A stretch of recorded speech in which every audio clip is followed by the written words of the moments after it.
Magandang araw sa ating lahat. So guys, tutorial natin ngayon patungkol po sa paano tayo mag-check ng money exchange rate sa online. So punta lang tayo sa mga browser natin guys. Search lang natin ang money exchange rate. Type lang natin, ganyan. So lalabas lang yan dyan. So dyan nakalagay yung settings Saudi Arabia saka Indian rupees. Yan, 22.93.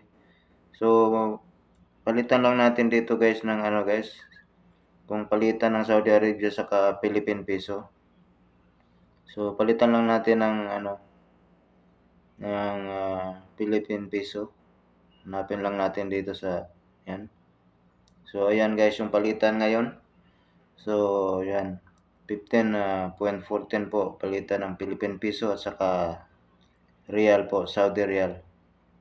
So pwede nyong palitan yung kung saang bansa kayo guys. Pwede nyo palitan yung settings kung anong bansa yung ano currency na gusto nyo. So tayo natin dito, punta tayo sa US dollar. Check natin yung dollar kung magkano palitan ngayon. US dollar. So United States dollar, ano. So yan. So yan guys, 56.80 po. So 56.80 po ngayong araw yung palitan. So nagbabago-bago po yan guys, depende po yan sa ano, mga ilang seconds o minutes magbabago yan. So yung kanina madaling araw 12 AM umabot siya ng 57 dollar.